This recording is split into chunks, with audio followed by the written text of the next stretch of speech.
Hello everyone. Thanks for finding some time today to listen this presentation. My name is Justo La Piedra and I work in TI as a system engineer for portable power. Today we're going to talk about how to choose the right charger IC. TI has more than 200 chargers in the portfolio. Sometimes picking the right charger is complicated even for the experts. This presentation shows some important aspects that can help us to define the set of parameters needed in our application when looking for a charger IC. In this slide, we have the set of questions that we need to ask ourselves when looking for the charger IC. First of all, what chemistry do we have? Is lithium-ion, nickel metal hydride, lead acid? This will define the charging profile. How many cells we have connected in series? If one, then we can select a linear or switch mode charger. But if we have two or more, then we need to go for a switch mode charger for higher efficiency. As well, what is the charging current? This will determine if we can use an IC with internal or external MOSFETs. Another question is, do we need a host control or standalone solution? If there is a microcontroller on board and we need to change the charging parameters dynamically, then we can use a host control. But if there is no host available, then we need to use a standalone solution. Another question is, will the system will be charged at the same time that running? If yes, then we will need a charger with power path to measure the current going into the system and as well the current going into the battery. Another question is, what is the termination voltage? For lithium-ion, we can select 4.2 or 4.1 as well. But as well, for different lithium chemistries, we will need different voltages. Finally, any special requirement, like JETA charging profile, for example, LED indication, or USB on the go, power path, number of inputs, and so on. The selection tool available in ti.com webpage is based in this tree. Basically, the first question asks you if it is the chemistry lithium-ion, nickel metal hydride, or lead acid. Depending on your answer, for example, if you press lithium-ion, you will get the following questions: how many cells you have? 1, 2, 3, 4, 5, or 6. Then you select one. You have two options: if it is a linear topology or switch mode topology. For 2 cells, you have linear topology as well and switch mode topology. But for 3, 4, 5, and 6, the only option you have is going to a switch mode charger. For nickel metal hydride, depending on how many packs, you will have one option or the other. For lead acid, depending if you prefer to go for a linear topology or for a more efficient solution like switch mode topology. Here we have the most relevant chargers part numbers in TI portfolio for lithium-based chemistries. Depending on the number of cells in our system, for example 1, we can select between linear charger or switch mode charger. To bring some focus to this slide, we have here the BQ24 04X or 5X family with a small factor linear charger. If we need a power path in our system, then we will be talking about the BQ24 or 7205. Then if we need higher power, we should move to switch mode charger with integrated FET or external FET depending on the current that we need for charging.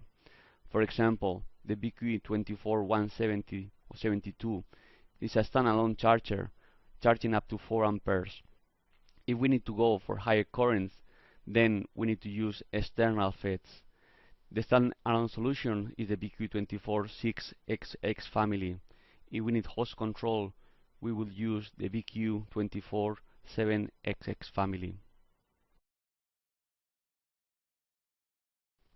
Although this presentation focuses on lithium-ion batteries, as well TI has nickel metal hydride solutions.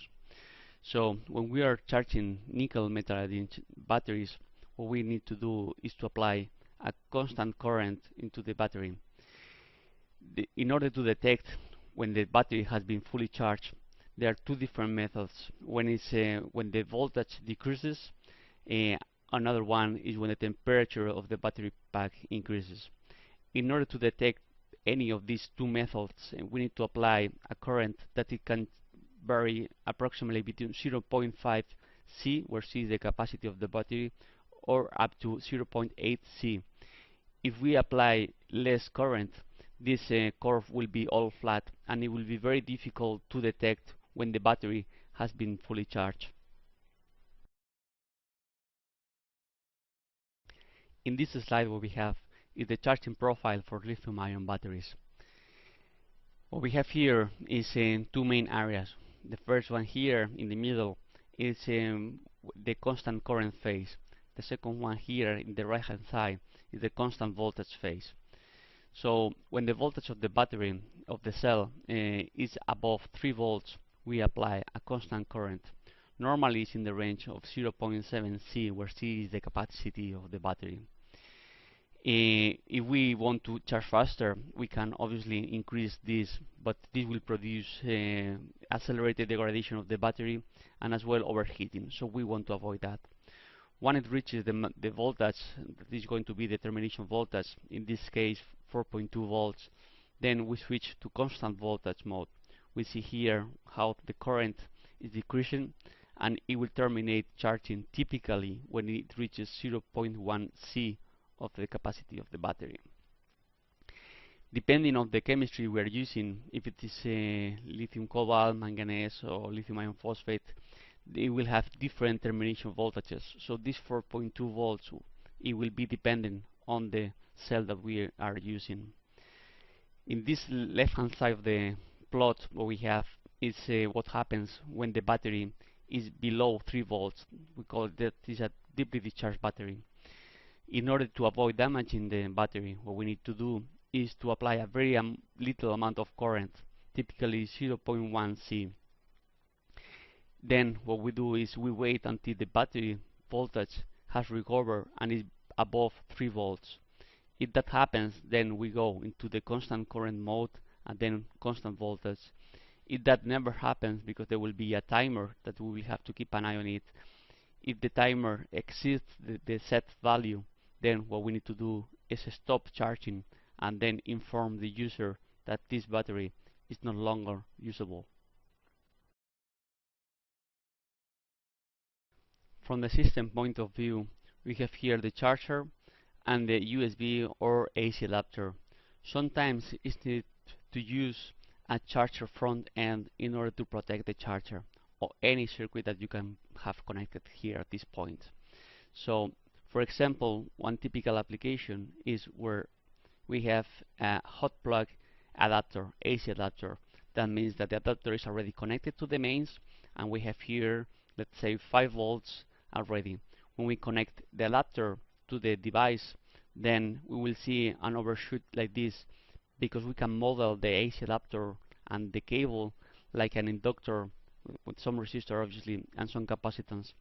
This will produce this overshoot that it can damage the charger if the charger is not properly dimensioned. For example, most of our chargers can handle up to 30 volts. That means that the charger can easily tolerate this example where we can reach some kind of 10 volts or in that area voltage. If the charger is not able to tolerate these spikes, then what we need to do is to use a charger front end in order to protect our charger. Now that we know how to charge a lithium-ion battery, what we are going to see here is what are the difference between linear charger and switch mode charger. This option we have it only when we have one single cell. If we have more than one cell, normally we will go for a switch mode charger with higher efficiency. In a linear charger, what we have is the input current is exactly the same to the output current. That means that we cannot charge more than 500 milliamps, for example, if we are using USB. If we have a switch mode charger, what we can do is to apply what is called power transfer. That means that we can increase the current of the charging process. That will give us less time, and it will be as well more efficient. In the next slide, what we have is 3 different graphs showing us what are the main differences between linear charger and switch mode charger. The linear charger will take longer because it's constant current, 500 milliamps for example in this case, versus the switch mode charger that what it has is it will increase the current initially as far as we are always below 4.2 volts. The temperature and the efficiency are strongly related. In a switch mode charger, it's very high efficiency, what we can achieve in the range of 90%. That means that we are going to dissipate less heat, and we can see that here in this plot, where the temperature of the linear charger is normally higher because the difference in voltage between the input and the output is higher. That means that the temperature it will be increased versus the switch mode charger. As a summary, we have to decide between one as a solution. If we want to have a switch mode charger or linear charger, the decision is mainly based in the cost. Linear charger is typically cheaper, and the temperature, if our system can tolerate this temperature increase.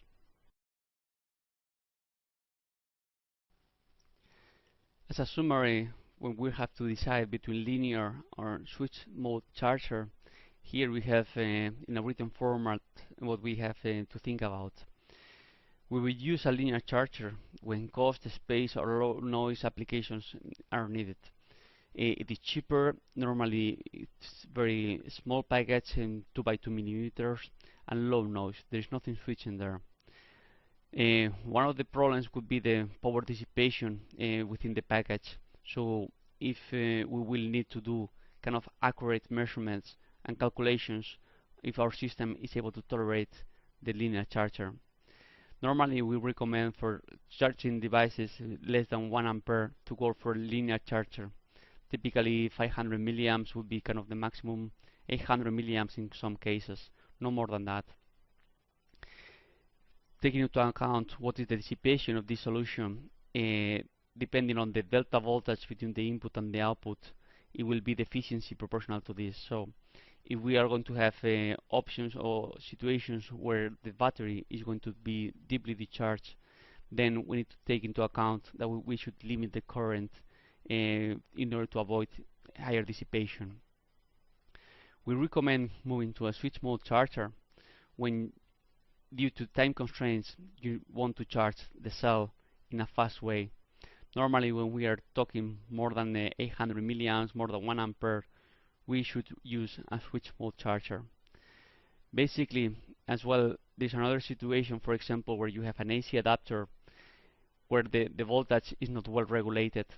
That means that it could be 5 volts, but at some point it could be 7 volts. That means that if we are using linear charger, the voltage dissipation or the temperature dissipation there will be very high. Then we would recommend to use a switch mode charger. Another option is when we are using USB power that is limited to 100 milliamps.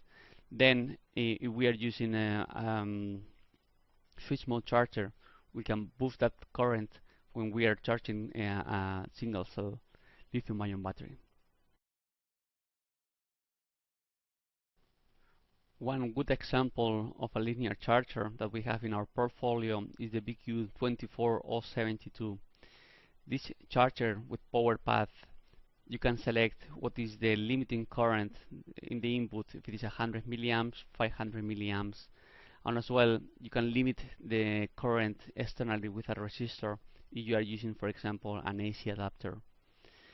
This solution as well has indicators for powering LEDs, as well as the temperature sensor that it will avoid charging the battery when the temperature is outside the limits. This device comes in a 3x3 16-pin QFN package, very effective solution when we are trying to use a linear charger solution. Another important question is to know if we want a standalone solution or host control solution. The standalone charger is fully autonomous, doesn't need a host.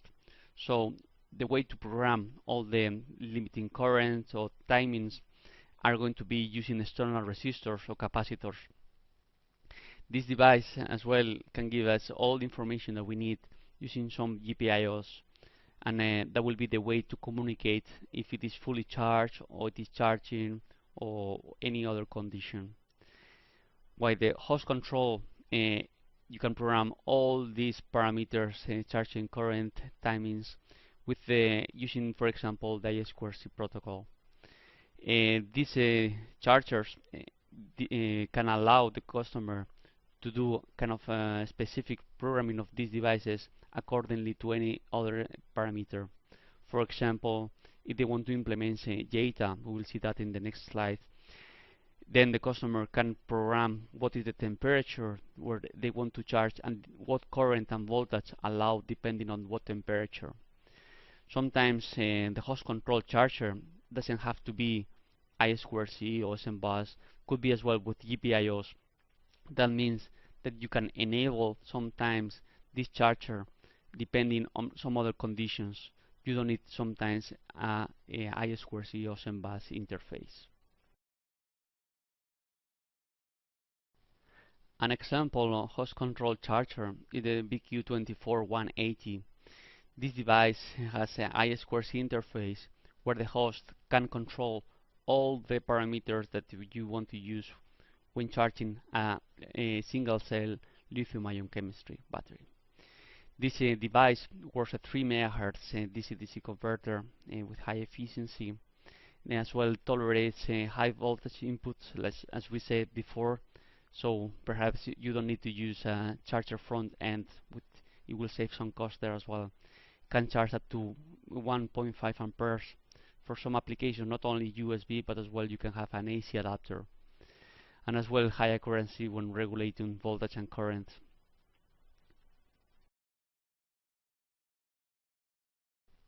Another important question that we need to ask ourselves is what is the termination voltage that we are going to use in our lithium-ion chemistry. Normally for lithium cobalt it is 4.2 volts, but we see sometimes applications where it is used 4.1.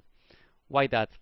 The reason is that we want to extend the battery life if we charge only up to 4.1 volts. If we leave the battery cell unattended for 12 months, depending on what temperature and the voltage, we will see that we are able to recover only partially part of the total capacity of the battery.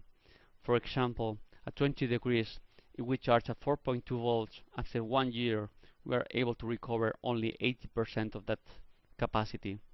If we have charged at 4.2 volts instead of 4.2, we see that we are able to recover 90%. This effect is more visible even for high temperature. When we have 60 degrees, for example, and we leave the battery unattended for 12 months at that temperature, depending on the voltage that we charge the battery, we'll see that the battery gets really damaged. For example, at 4.2 volts, we're able to recover only 60% of the initial capacity. So for some applications where it is needed a long battery life, then we recommend to charge up to 4.1 volts instead of 4.2 volts. This will increase the life of the battery. One new device that allows us to select what is the termination voltage is the BQ24172. This new device allows us to provide the feedback of the voltage of the battery to this pin, and basically what we can do is selecting the resistors accordingly to charge up to 4.1 volts instead of 4.2 volts. On top of that, this device can charge up to 4 amperes with internal MOSFETs. That is a very high current, taking into account that the MOSFETs are integrated. And it can charge from 1 up to 3 lithium-ion cells. As well, since we can select what is the voltage of the battery, we can charge as well lithium-ion phosphate chemistries. Very high efficiency, as we said, and as well dynamic power path externally here with this MOSFET.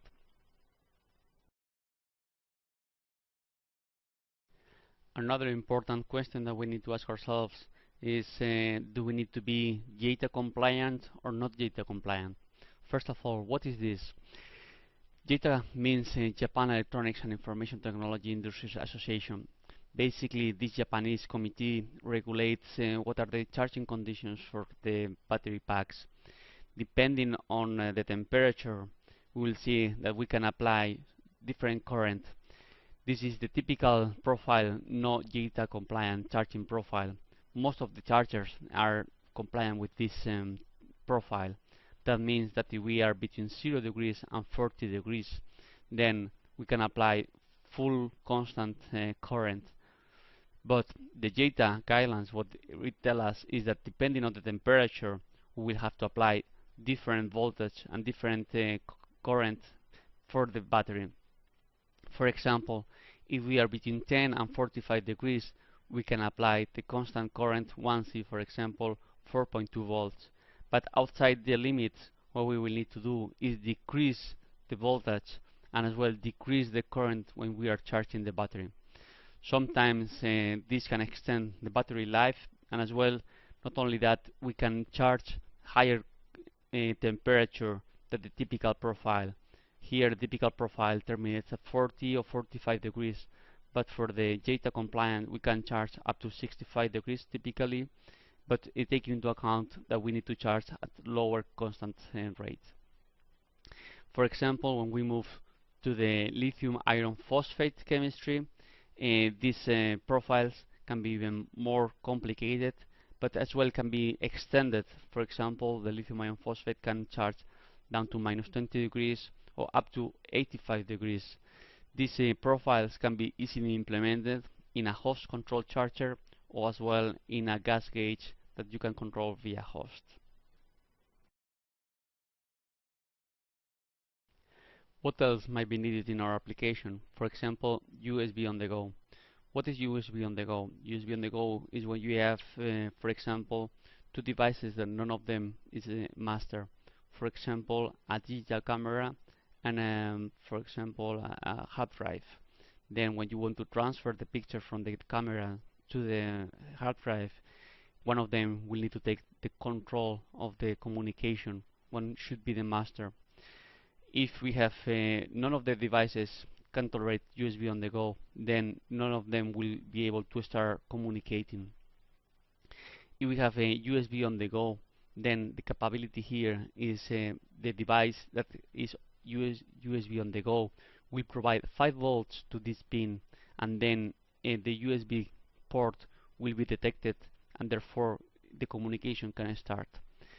In order to do that from a single cell lithium-ion battery, what we need to do is to boost this voltage from 4.2 or 3.5 volts up to 5 volts. What we have here is we have this MOSFET connected to ground, and as well this MOSFET here in the path. So basically these two MOSFET are out of phase, and here we have the bulk capacitor. So this is basically the boost configuration. So with this single cell lithium-ion battery, we can provide here 5 volts and start the communication. This device, the BQ24150X, has I2C control and is 3 MHz switch mode charger.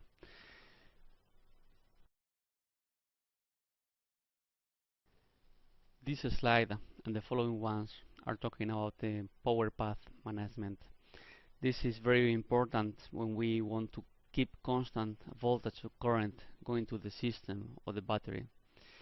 This slide in particular talks about the input power path. Basically, we have the system is taking more and more current, and the adapter, the voltage input, is able to provide that voltage, but at some point the voltage drops. That means that if it reaches below the input low threshold, the system can collapse. So what we need to do is to limit the current going to the system in order to provide this voltage for further dropping. So here it stays constant. Then when the current decreases, then the voltage will increase because there is less power demand. Another option for the power path is in the output. When we are charging, all the current from here goes into the battery. But what might happen if we have the system connected at the same point as the battery? This will create some problems, like we will not be able to determine what is fully charged the battery, because we are not able to determine if the current going from the charger goes only into the battery or into the system or both. We cannot determine what is the current going in each of different paths. So this will create some problems in terms of safe timer expiration.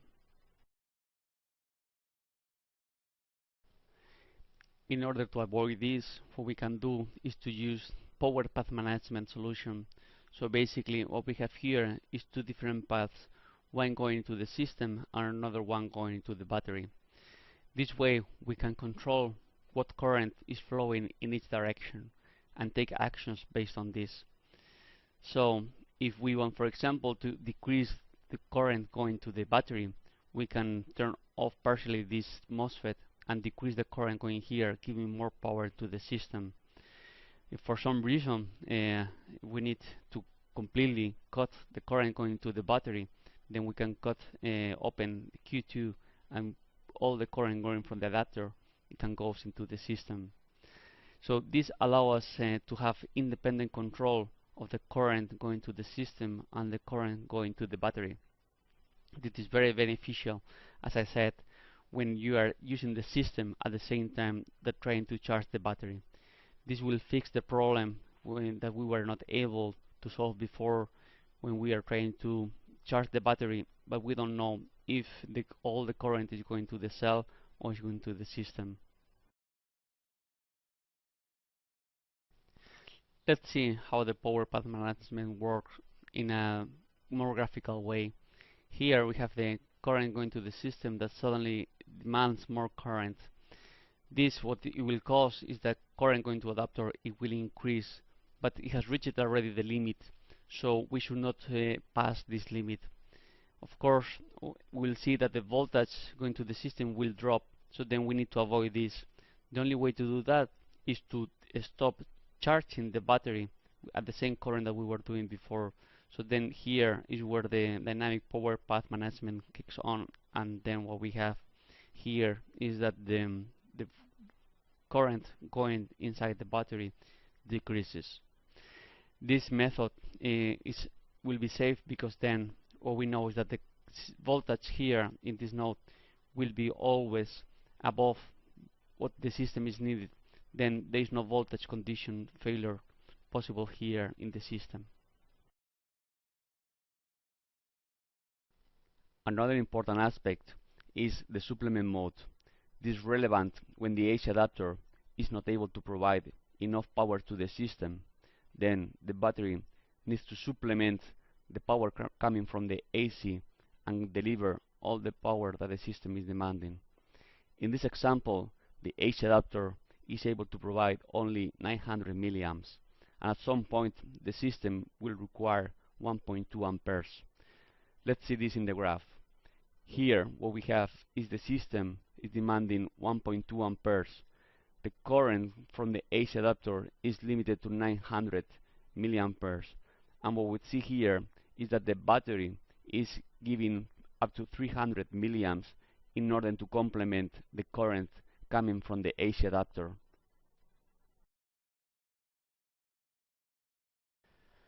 What else may be needed in a charger? Let's say high current. What happens when we want to charge a battery pack in the range of 10 amperes? Then we need to use external MOSFETs. The BQ24618 is able to provide this current using external MOSFETs. This is a 600 kilohertz controller with very low quotient current, so we will not waste too much power there. The voltage input, it has a very wide range from 1.7 up to 28 volts. Has all the parameters can be adjusted externally with resistors, so it's a standalone charger.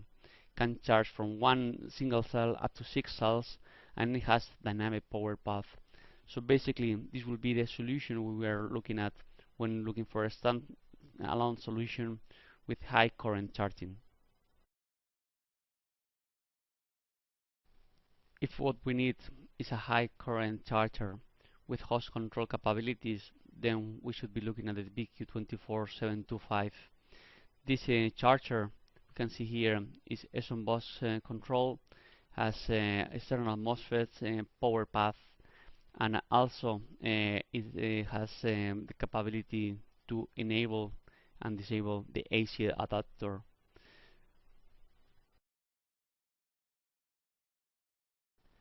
As a summary, here we have the set of questions that we need to ask ourselves when selecting the right charger. What is the chemistry? How many cells we have? If it is one, we can pick between linear or switch mode charger. If more, we need to go for a switch mode charger. What is the charging current? Perhaps external or internal FETs. Host control or standalone, depending on the flexibility of our system. Are we going to use the system at the same time that charging? Then we will need power path. What is the termination voltage? Perhaps 4.2, 4.1, or as well different lithium-based chemistries. And as well if there is any special requirement like JTA, LEDs, USB on the go, how many inputs. We have seen all this in this presentation. Well, that's the end of the presentation. Thanks for your time today.